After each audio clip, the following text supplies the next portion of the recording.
guddisuu fi kan nuufne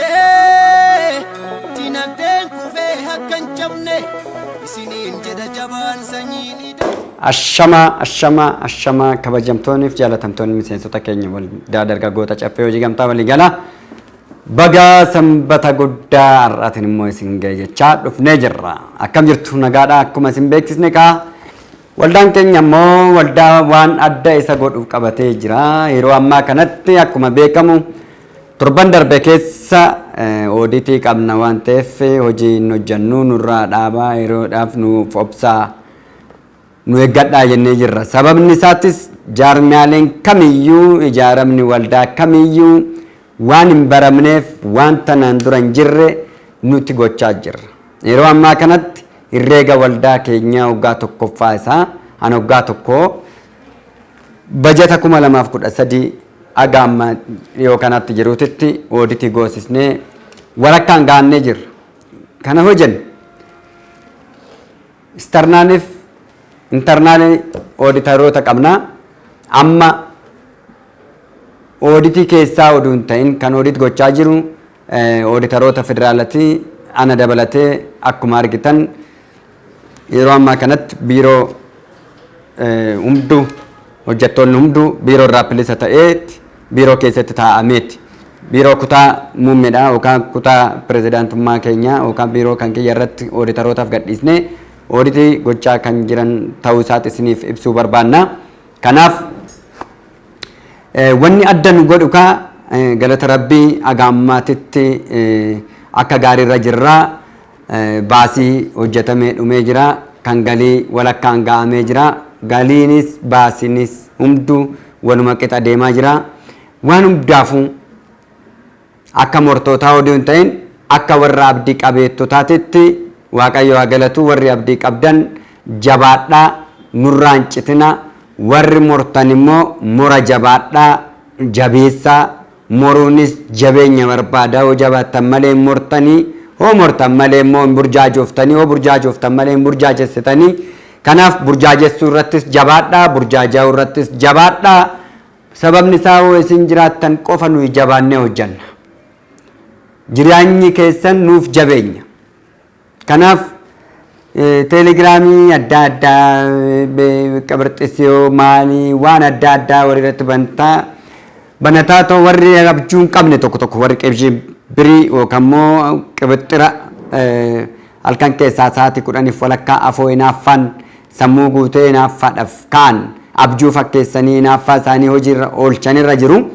Abjuun dhugaadhaa akkuma tanaan dura ibsaa ture sa'aatii 8 irraa aga sa'a 9 walakkaatti irratti abjuun dhugaadhaa abjootama. Warri ganama kaanii sammuu isaanii mataa isaanii bishaan qorraadhaan dhiqatanii sammuun isaanii qulqullaa'ee abjuu gaarii waaqa kadhatanii abjuu gaarii naalaadhu jedhanii warri waaqa hin kadhanne immoo warri waaqa kadhatan sa'aatii 8 irraa aga 9 walakkaatitti abjootu. Abjuun sun mul'ata ta'a. Guyyaa 3 walirraa abjoonnan abjuu keessa san hojiitti kaa jechaa kanan tures kanaafin.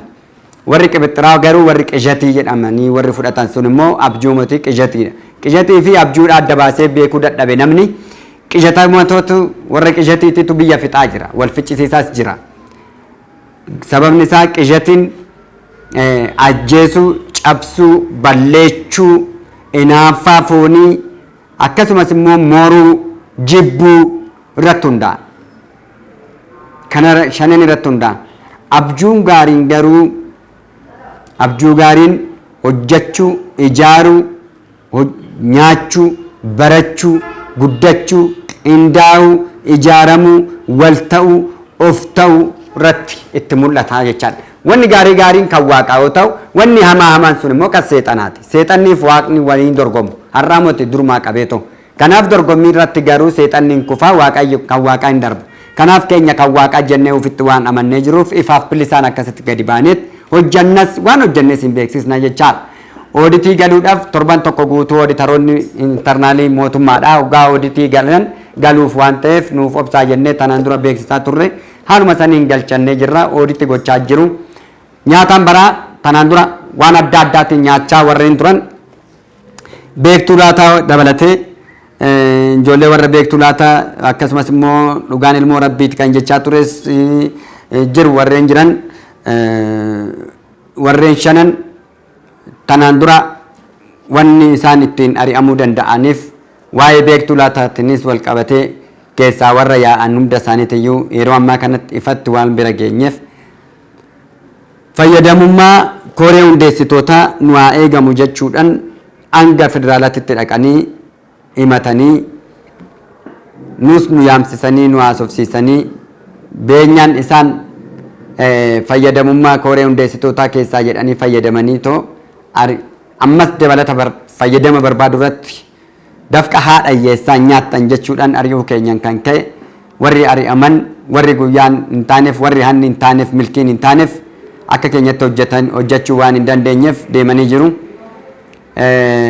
Garuu ciisuu hin dandeenye dhiisuu hin dandeenye ammas nyaachuu barbaadu uummateen immoo hin quuftu namni uummateen hin quufu garaan isaa bal'aadha hojiin isaa qaqallaadha yookaan immoo hojiin isaa gabaabaadha yookaan hojiin isaa jajallaadha jallina qofa yaada seexana keessaa nyaata waan ta'eef kanaaf nuti warra odeessan faana hin deemnu wanni magaleefu ooditii kanaan booda ooditiin kun fayyidaa maal qabnaadha wanni guddaan kaayyoo keenya waa'ee mana jireenyaatiin wal qabatee ijaarsa mana jireenyaatiin wal qabatee kaayyoo keenya ganama ittiin kaan isaniif wal qabatee baankiin ol qeessu ooditii keenya ilaala ooditii riippoortii keenya ilaala gabaasa ooditii keenya ilaala baankiin hojii adda addaatitti miseensota keenya hojiitti galchinu ooditii riippoortii keenya gabaasa ooditii keenya ilaala herreega keenya ilaala herreegni keenya hojjetamee fayyaadha moo dhukkubsataadha kan jedhu ilaalamaa jechaadha isa san fayyina isaa eeguudhaaf jecha bifa kanaan itti deemuudhaaf kanaani kan itti deemnu jechaadha kan bira waan karaa biraatiin wanni hubachuu qabnu waan hedduu jira inni kunis maali hoo jennu tokkoffaan